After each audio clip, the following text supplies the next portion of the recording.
வணக்கம். விஹெச்பி நியூஸின் அரசியல் செய்திகள். முதலமைச்சர் சொன்ன கருத்தை நீங்கள் ஏற்றுக்கிறீங்களா? எங்களை அதாவது ஒரே ஒரு கருத்து, இதுக்கு முதலமைச்சரும் பதில் சொல்லணும், நீங்களும் மீடியாக்களை சொல்லணும். என்னைக்காவது தொடர்ந்து திமுக ஆட்சியில் வந்திருக்கா? இல்லை இதுவரை. அப்போ அவங்க தோல்வி தானே சந்திச்சுட்டு இருக்காங்க. திமுக தொடர்ந்து தோல்வியை சந்தித்த திமுக, தொடர்ந்து வெற்றியே பெறாத திமுக, தொடர்ந்து ஆட்சியிலே இல்லாத திமுக. மதிப்புக்குரிய ஸ்டாலின் அவர் அப்படி சொல்கிறாருன்னா எனக்கு தெரியல. 1991 அம்மா முதலமைச்சர். அதுக்கு முன்னால் 3 முறை புரட்சித்தலைவர் எம்ஜிஆர் முதலமைச்சர், 3 தடவையும் தோற்றுருக்காங்க.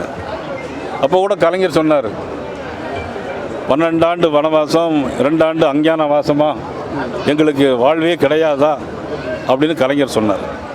அப்போ தொடர்ந்து தோல்வியை சந்தித்தது யார்? இல்லை, நான் சொல்கிறேன், தொடர்ந்து தோல்வியை சந்தித்தது யார்? திமுகவா அண்ணா திமுக கூட்டணியா?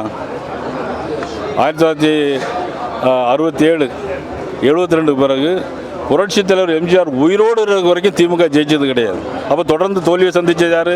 திமுக. உண்டா இல்லையா? இல்லை சொல்லுங்கள், உண்டா இல்லையா? ஓகே சொல்லுங்கள், அதுதான் கரெக்டு.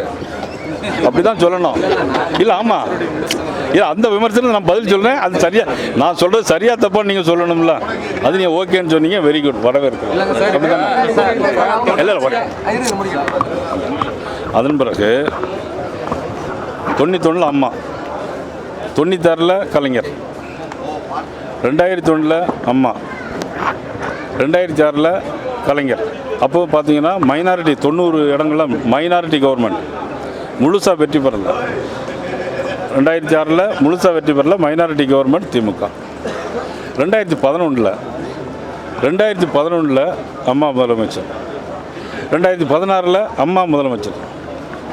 புரட்சித் தலைவர் 3 தடவை தொடர்ந்து முதலமைச்சராக வந்திருக்கார். அம்மா 2 தடவை தொடர்ந்து முதலமைச்சராக வந்திருக்கு. அப்போ அதெல்லாம் தோற்றது யார்? திமுக.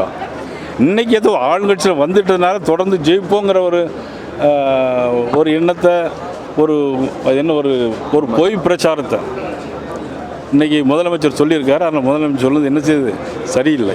2019 நாடாளுமன்ற தேர்தல், அப்புறம் சட்டமன்ற தேர்தல், 2021, திரும்ப அடுத்த நாடாளுமன்ற தேர்தல், இதெல்லாம் தொடர்ச்சியாக ஜெயிச்சிருக்கோம் அப்படிங்கிற மீனிங்கில் சொல்கிறார். அடுத்த தொடர்ச்சியாக நீங்கள் உங்கள் கூட்டணி நான் தொடர்ச்சியாக தோற்றதை சொல்கிறேன், அவர் தொடர்ச்சியாக தோற்றதை நான் சொன்னேன். நீங்கள் அவர் 2 தடவை தான் நீங்கள் சொல்கிறீங்க. 2019 2021 நான் எத்தனை தடவை? 17 தடவை அவங்க தோற்றுருக்காங்க.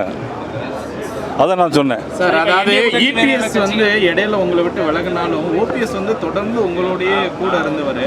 அவரை வந்து பாஜக கண்டுக்கல, இது பண்ணல, அவங்க வச்சுட்டாங்க அப்படின்லாம் அவர் கூட இருக்கிறவங்க சில பேர் பேசுகிறாங்க. சார், கூட இருக்கிறவங்க நிறைய பேர் கருத்து சொல்லத்தான் செய்வாங்க. அதாவது அரசியலில் வந்து தலைவர்கள் எடுக்கக்கூடிய முடிவு தானே தவிர தொண்டர்கள் எடுக்கிற முடிவு அப்படிங்கிறதுல தலைவர்கள் சில முடிவுகள் எடுப்பாங்க, தொண்டர்கள் அவமதிச்சு போவாங்க.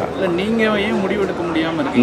நாங்கள் நல்ல முடிவு தான் எடுத்துருக்கிறோம். ஓபிஎஸ் அழைக்கலை, அதிகாரப்பூர்வமாக வாங்கன்னு தினகரன் சொல்கிறாரு, அவர் வரணும்னு சொல்கிறாரு. நீங்களாம் அந்த கூட்டணிக்கு தலைமையான நீங்களாம் ஏன் அதை சொல்ல மாட்டீங்க? நான் வந்து இன்னைக்கு நேற்று சொல்ல ஆரம்பத்தில் எல்லாரும் ஒன்று சேரணும்னு ஆரம்பத்தில் சொல்லியிருக்கேன். எல்லாருக்கும் போது அதில் எல்லாருமே அடங்கிடும். அப்படி இல்லை, நிறைய பேர் வர வேண்டியிருக்கு.